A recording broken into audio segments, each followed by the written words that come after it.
balandi ya MSTV bozali wana na chaîne na bino o bolingaka mingi tranche na bino pe Allo Santé présenté par Madame Hélène Lombo. Tondimi sami ete bozwami malamu na mabota na bino biso pe toza malamu. Tozali kosenga na babone na biso ete bozala tango nyonso na momesano ya kokabola lien pour que bato mosusu pe basabone bo aimer émission bo partager yango ekende parce que na émission Allo Santé tolingi mutu nyonso a se retrouver mutu nyonso azala na santé malamu. Mbaleleki tolobelaki to introduisaki mwa mukie makambo etali cancer na yango tolakaki bino ete biso toko continuer yango te esengeli tokende okutana na médecin oyo azali spécialiste na makambo yango nde yango mokolo lelo toyambi mpo na bino médecin oyo akolobela bino clairement avec tous les détails makambo oyo etali cancer. Azali bongo docteur Ebola Iyawa Francis azali médecin spécialiste en gynécologie obstétrique azali bongo cancérologue et chimiothérapeute. Yende toyambi lelo po na bino yende azopesa ba détails ebele sans toutefois tarder. Nous allons déjà recevoir notre invité. Bonjour docteur. Bonjour maman Hélène. Tosali présentation na biso na yebite soki eloko nini tikali oyo tobosani koloba bokoki ko compléter. Moi chaque présentation ezali malamu par rapport à ça eloko ko compléter ezali. D'accord. Tosepeli mingi ozana makambo vraiment ebele mais on dit quand même ko pesa biso temps na yo pona souci oyo yo pe ozana yango pour te communauté na biso bazala enseigner en ce qui concerne les cancers. Alors tolingi toyoka yo déjà pour ebisa biso cancer ezali nini. Merci beaucoup maman Hélène. Na kosala lolenge osengaki ngai tozala lopoto mingi te. Voilà. Tozala un peu lingala forme ou soit tozala un peu bilingue. Bilingue, ok. Bato nyonso bakolanda biso bakanga mpe ya motuya. D'accord. Donc on parle d'abord pour le cancer dans le poteau, balobi ezali multiplication désordonnée, multiplication anarchique des cellules d'un tissu de l'organisme. Et cette multiplication-là est pour mémabis sur notre bengi masse de tumeur. Donc pour le moment un peu la lumière les pas mais je crois que on va retenir parce que moi je vais trouver un peu dans le français facile. Donc en bref cancer ezali multiplication ya ba cellules ya organe mosolo pakala et cause à la soit foie et cause à soit na poumon ça dit na niveau wana organe ezali ko se multiplier de manière désordonnée de manière incontrôlée et pour ça la masse moko ko de bengi tumeur ya on ba bengi cancer. Donc cancer ezali bokolo oyo ebandaka place moko bien définie et au cours de son évolution quand ezali ko poussana et panzani et ko coloniser organe mosusu métastase. Voilà un peu en quelques phrases cancer ou cancer ezali maladie moko et localisaka organe ndenge docteur auti koloba et localiser organe moko après et bandi kosimba ba organe o ezali pembeni parce que docteur nini yango et provokaka cancer toyoka kaka cancer maladie yango soki kako yoki obangi mbala moko nini yango ememaka mutu asala cancer. Merci beaucoup maman Hélène. Maladie à cancer, il faut d'abord pour le batteur cause oyo ememaka yango na éviter ko yebisa de manière précise. Voilà. Donc des causes identifiables à cancer et éventuellement malade. Mais à côté de ça, pour le batteur, il y a un facteur de risque de cancer.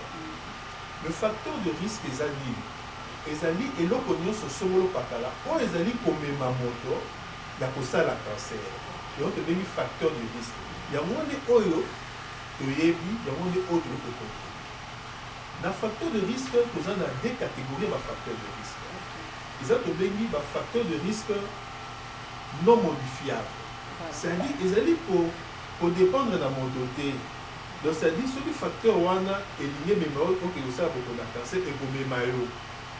Par exemple, moi par exemple facteur âge. D'accord. Na facteur genre. Soit on va bien sexe. C'est-à-dire âge tu dis que quand vous avez pour pousser dans âge, vous pour pousser dans moula, azali pe pour bâtir risque il y a combien là beaucoup de cancer. Voilà. Donc ça dit, nous tous allons bouillir, tous on a sous la bébé qui sont au donc plus l'organisme est en train de vieillir, nous courons de risque de cancer. Ouais, c'est un facteur non modifiable. Il y a âge. Et puis à côté de ça, vous allez genre inévitable. Inévitable. Wow. Voilà. Donc lorsque nous parlons du genre, c'est-à-dire il y a des cancers liés au sexe. Quand nous parlons par exemple du cancer du sein, cancer à ma belle. Voilà.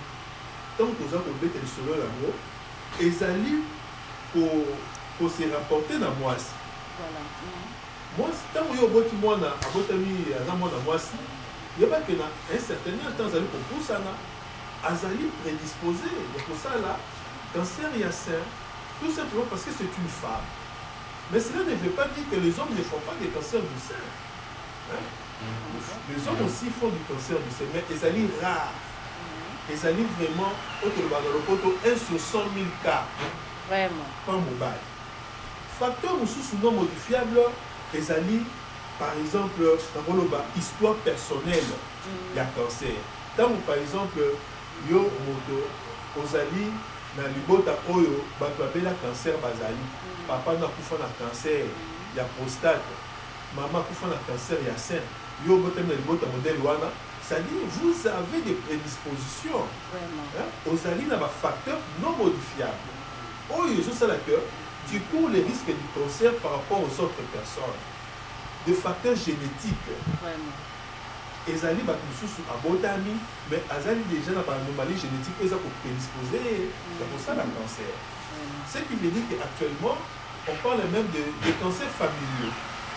Wow. Les cancers familiaux, cela veut dire que les familles sont au monde isolées à cancer et bêta. Papa a fait un cancer à prostate. Papa a fait un cancer à sein. Maman a fait un cancer à sein. Depuis a fait un cancer. Donc, ça veut dire que vous avez l'histoire comme ça du cancer. Et là, parfois, nous sommes tous autres, vous allez ignorants, il faut qu'il ne soit pas tabané d'église. Mais alors que sur le plan scientifique, les alliés, pour se démontrer. Hein? Autre facteur, les alliés, par exemple, autobengi, ménage précoce, c'est-à-dire qu'on a cancer à 5 ans, tant que je n'ai pas là, je vais être à 7 000. Donc, par exemple, il y a une règle de Yambo, c'est-à-dire avant l'âge de 12 ans. Déjà, aux gens à 9 ans, au moins, ils ont pour régler. C'est-à-dire qu'on continue précocement la puberté. Quand on continue précocement la puberté, cela veut dire que tu seras exposé aussi pendant longtemps sous les effets des hormones. Wow. Hein? Et en étant exposé sous les effets des hormones là, les gens vont prédisposer dans le cancer à l'hiver, les cancers du sein, cancer de l'endomètre. Voilà. Et ménopause tardive aussi. Là aussi, il faut que ça va maman. Tant qu'il y a le petit 50 ans, aux autres côtés, au monde a règle. 52 ans, nous sommes dans mon malhomité, lutte contre la vieillesse. Nazananu. Alors que c'est un facteur qui te prédispose. Le cancer, il y a ça, le cancer à l'hiver. Alors, à côté des facteurs non modifiables, ils appellent des facteurs de risques modifiables. Oh, le biso va pour changer, pour transformer. Ils appellent par exemple l'alimentation. L'alimentation, ils allient pour ça la partie à des facteurs environnementaux. Donc, un facteur pour modifier. Pour changer.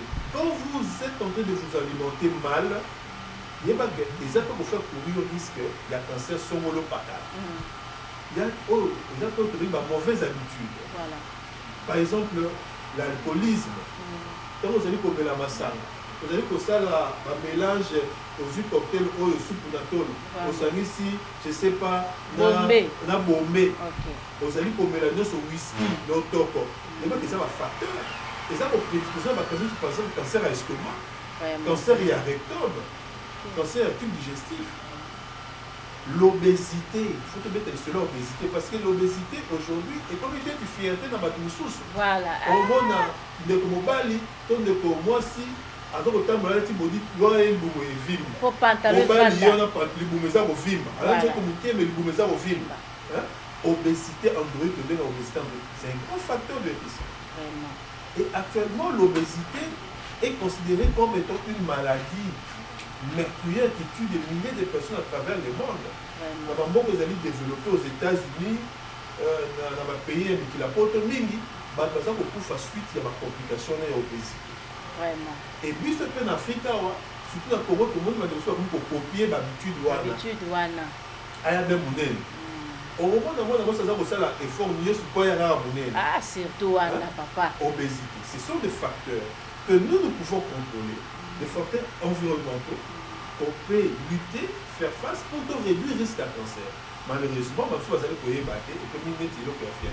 Voilà en quelque sorte, nous avons pour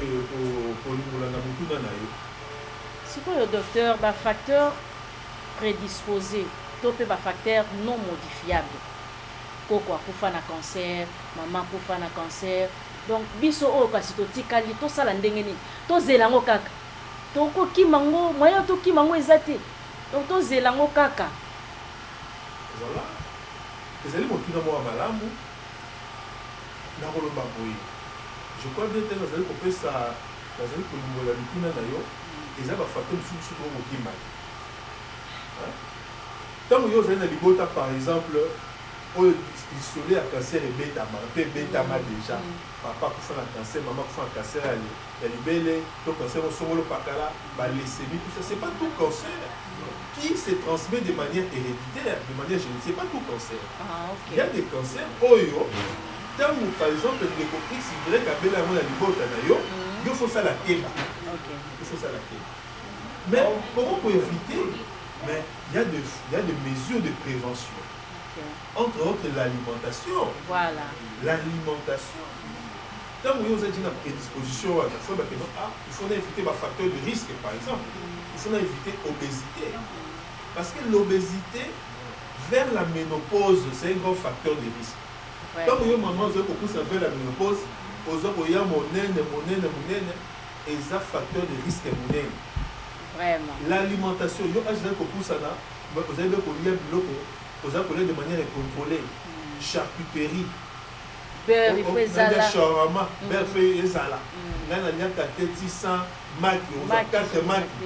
Au sangisi wana, au kalingi, tonga midi pourquoi? Nous stuana, ils allaient des facteurs de risque. Ils avaient des facteurs de risque. Et à côté de ça, tant que maman dit que les jeunes filles, les copies à la mode, on a jeune fille, elle a les bottes à modèle wana, elle a une maladie. Mais aza kosala ke bate na utamboli na ye tala ke kokuta na mobali ye wana ko komela ba pilule lokola nguba. Vraiment. Là aussi il faut insister. Docteur na pilule. Ben oui.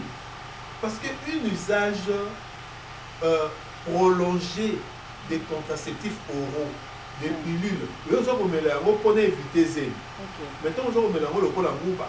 Et que aux ana na libota oyo mutakufa na cancer à libela tumta bela cancer à libela zali. Il y a aux candidates potentielles pour dans ça la cancer. Donc il faut que ça la keba dans l'habitude de Swana. Voilà pourquoi dans ces pays d'émission on peut sensibiliser. Des communes basées pour ignorer l'information wana. Moi jeune fille n'a pas quantité. Mais il y a un peu que voilà, il y a pilule, dans la mesure contraceptive. Vraiment. Ce sont des gestes à risque. Ce n'est pas que lorsqu'on les fait, on court toujours les risques du cancer, mais ils allaient prédisposer pour les facteurs de risque. Ils ont facteurs au sommet pas quand écoutez un facteur sous de manière multifactorielle, ça peut déclencher le cancer dans tout cas. Si quoi, docteur, on a personne qui est totalement malade. Moi, je sais que biso peut porter une plainte. Ba congolaise. Pour boyana ba méthode, koyoka pour ça la campagne ba méthode. Tangu ba maman bazoya méthode oyo on a combattre la maman pendant 5 ans, pendant 3 ans, pilule oyo, mais la kango chaque jour. Lelo docteur kaka yo moko olobi ke eza parmi ba facteurs de risque. C'est ko to mais la beauté. Ou bien to mela yango boboma na bino biso. Bongoti. ils allaient le remonter maman Hélène. Mon il il faut que ça rende malade. Voilà. Nous sommes tous les ans à faire mon kilo ils allaient la haute bengaga. Quand vous allez pourtant la question qui a qui c'est pas que notice n'est pas le baka. OK. Donc zoologie, il y a autre effet secondaire. Hein? Il y a des détails basés dans la carte voilà.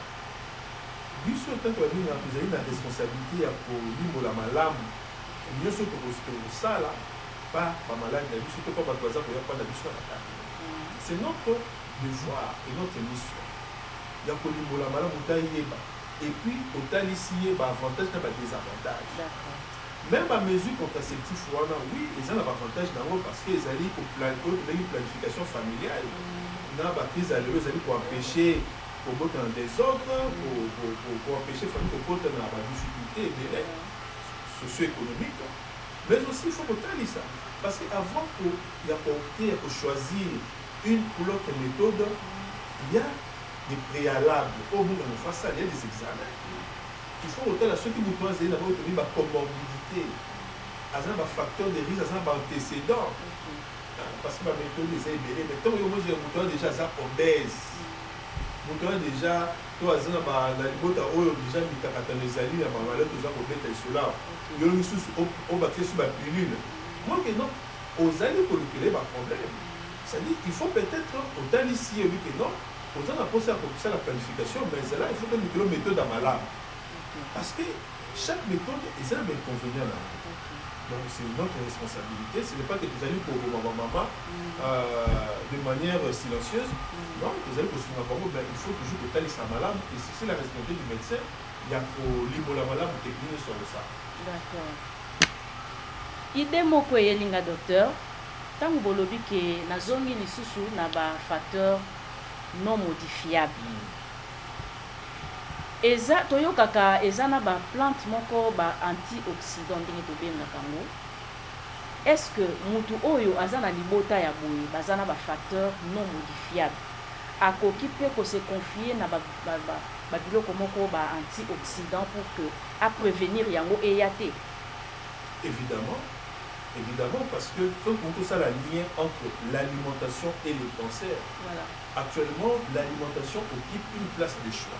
Ils ont la place où il y a malonga, le traitement beaucoup d'oignons surtout, et puis particulièrement le traitement de la cancer. Voire même de la prévention, pas moto non nous, à vue beaucoup de la cancer. Nous retenons l'antioxydant. Par définition, l'antioxydant, ils ont une enzyme antioxydant. Ils ont molécule chimique pour permettre à l'organisme de fonctionner malade. Ils allaient pour faire baisser l'acidité.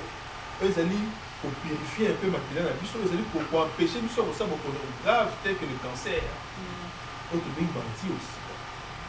Et les antioxydants, où il faut les trouver, c'est-à-dire qu'ils allaient pour dans autre fruits. Ils allaient pour égorger beaucoup des antioxydants, beaucoup de vitamines. La vitamine C, par exemple, qui a un effet antioxydant. Et puis, on a besoin de délai. Ils ont besoin de donc, Bateau Bazali, dans le modèle c'est-à-dire dans le modèle nous les recommandons une alimentation saine. Une alimentation saine, c'est-à-dire c'est une alimentation où on pour ingérer une alimentation. Un aliment contrôlé, voilà. Pour apporter beaucoup plus de bénéfices que pour me mêler la nuisance dans les autres. Donc, beaucoup de fruits, beaucoup de fibres alimentaires, légumes, pour de la ramaille mini, et puis éviter les effets contraires que les antioxydants. C'est-à-dire les alimentations riches en graisse, ou les alimentations qui vont encourager le charcuterie, beurre, mayonnaise, tout ça. Il ne faut pas manger en excès parce qu'ils ont des risques à prédisposer sur la maladie. Ils ont des risques à exposer sur la maladie. Et bien, le docteur Outi Koloba. Docteur, si nini tokomona neti moi si oyo cancer ebandi na libeli. Akomona ngo ekobanda ndenge nini. To na ba organe eza na kati. Foie, na rein, na cœur. Si nini muto okota lisakie, muto yo cancer et bandit. Oui, maman Hélène, là pour répondre de manière d'abord générale, Et puis na circonscrire motuna na yo na domaine na la gynécologie. Voilà. De manière générale, comment vous allez koyeba nini ezali bilemo ya cancer.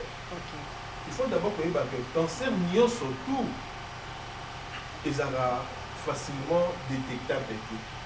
Ezala facilement facile pour la diagnostiquer. Même dans les pays à côté, même dans les pays où vous êtes développés, il y a des cancers difficiles à diagnostiquer. Le cancer oyo ezwaka moto te ezwaka pe babengaka par surprise, c'est-à-dire moto asuki beboye elle va diagnostiquer malade de ses poussades. Cela veut dire que de manière générale le cancer évolue pendant très longtemps à bas bruit, sans pour ça la maquiller de manière silencieuse. Voilà pourquoi dans le pote va mettre beaucoup plus c'est un autre dépistage. Voilà. Tant que yo aux années où il y a cancer sur le papalate, parce que le cancer peut se développer sur n'importe quel organisme, de la tête aux pieds. Voilà. De la tête aux pieds. Mais lorsqu'on parle de dépistage, il faut focaliser dans ma casse, dans ma cancer aux alliés fréquents. Ils n'ont pas mobile, ils ne pas la masse. Donc, les mots, les alliés peuvent se rapporter dans la localisation à cancer. Donc, par exemple, comme on a dit, par exemple, maladie à foie. Cancer à foie, mingi, et ben n'aura pas mouillé. Et ça, ma cancer, on a certainement très avancé. Parce que c'est un organe profond. On n'accède pas facilement au foie comme ça. Hormis si on fait certains examens, les routines, par exemple, l'échographie abdominale, on va faire le scanner abdominal, on va foie, ils ont un problème. Mais on a les mots. Mingi, ils attendent souvent la mouille. Pour les autres films, ils nous donnent films. Mais il y a des sans raison. Dans le côté acide, tu vas aider ma membre inférieure à cause de film. Comme vous avez des moines, et on a soit beaucoup de gens à niveau à foie, soit beaucoup de choses à niveau à mon thème, soit beaucoup de choses à niveau à rien. Mais tant que vous avez des moines, et bâtis sur le jaunisse, vous dites comme un jaune. Moi, c'est comme ça, mini permet à beaucoup de la foie. Mais mini, ils sont déjà si nous sommes bimi déjà. Quand on a cancer à foie, par exemple, les gens qui sont malades de ces déjà aussi. Cancer, par exemple, il y a poumon. Moi, je ne suis pas pneumologue, je suis gynécologue. Là, je donne de manière générale. Quand on va la makayami, là, c'est beaucoup plus fréquent pour la makayami. Mais les appels cancer à poumon, il y a pas de la makayami. Mingi, et les mosatom sous le béni, tout. On te donne au posola, tout soit à posola, sali, crachet, tout béni, hémoptysie. Moi, c'est bien. Alors, pendant que nous avons demandé dans le domaine de la gynécologie, bon, il peut y avoir beaucoup de cancer à les alliés. Les alliés, par exemple, avec des signes, je dirais, banaux, on te dit que 6 mois à Pamba. Mingi mboma la libelle. Tant que maman moni mboma la libelle, à tes autres, généralement, ça la passe. Qui maman pour moi dans mon bas.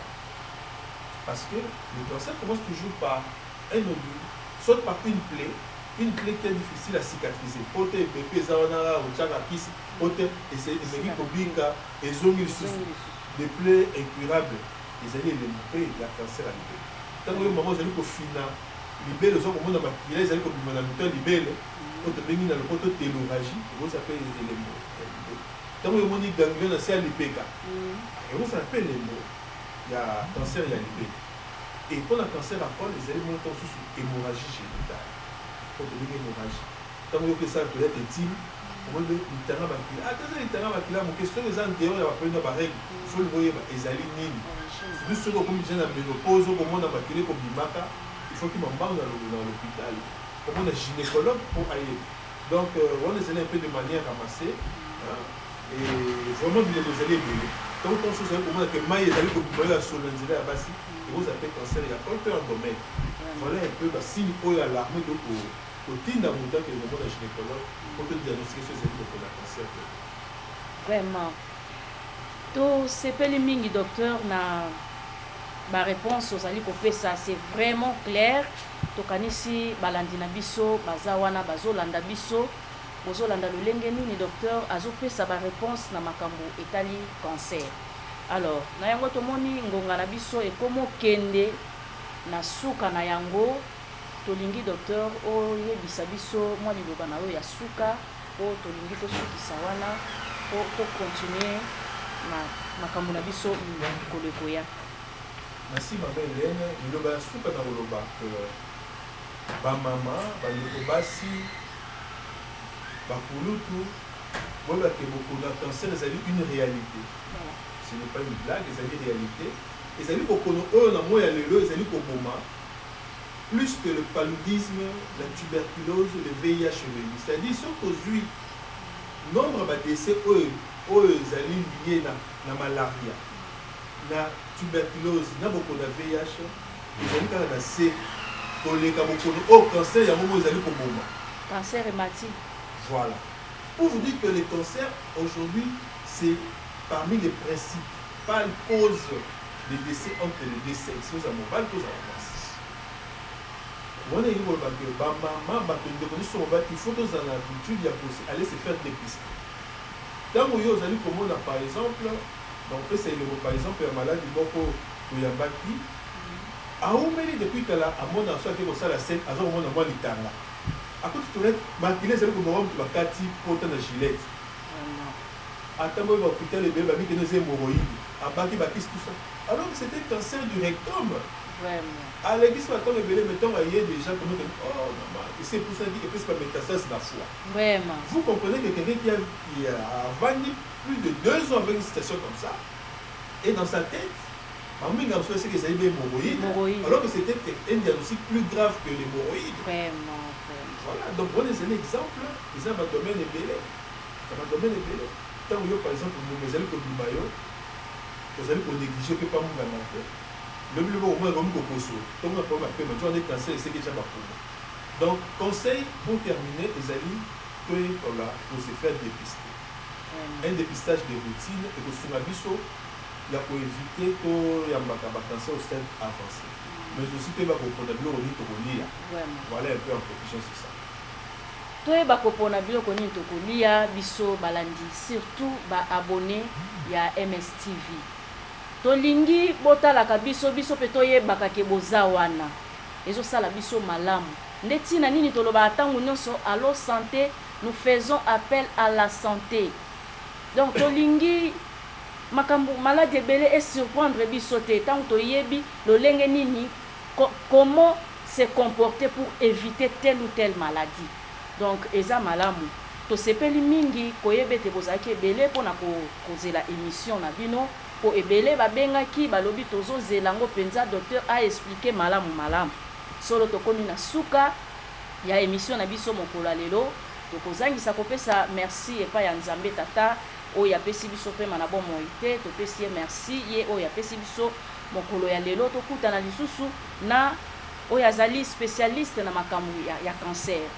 Alors topesi pe merci na papa na biso évêque Ejibayama Pia oyo azali oyo initiateur ya makambo nyonso oyo tozo sala yende mutu a conservaki yango après atiango na misala nde ezopambola libota na Nzambe balobaka derrière un grand homme il y a une grande dame. Tozomona wana mama na biso mama Christine Ejiba bisika wapi ya vandi na États-Unis. Nzambe apambola bino, Nzambe apambola ba secouriste nyonso tobosani te kopesa merci na balandi na biso o wana penza ya makila.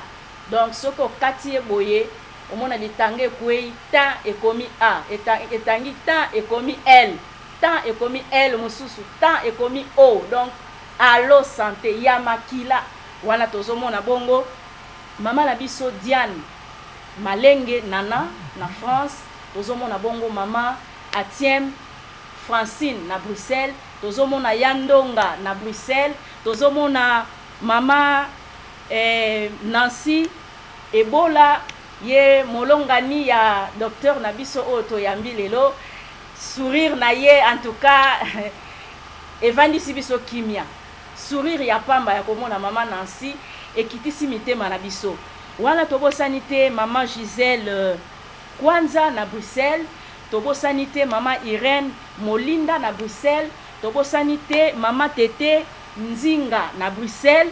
En tout cas bango soki émission eleki te babengaka ndenge nini émission eleki te bango nde ya makila penza allo santé tambolaka boye ekite mati. Alors botikala malamu na mabota na bino mokonzi Nzambe abatela pe apambola bino. Tobo sanité Linda na Paris, Linda la mams de Nathan, tobo saniote, topesi mbote mingi, mbote na équipe technique oyo esungi biso pona komona bilili oyo, toza bongo na Princilia Mboyo, toza bongo na Brunel Kese, toza na Don Mawalala, toza bongo bango nyonso ba accompagner biso, totondi pe lisusu Docteur Ebola Yawa Francis oyo ami pesaki lelo, en tout cas azaki motema mulai na biso habité fona yamba bino kaka topesi pe merci. Donc botika la malamu na mabota na bino yango tolobi allo santé, nous faisons appel à la santé.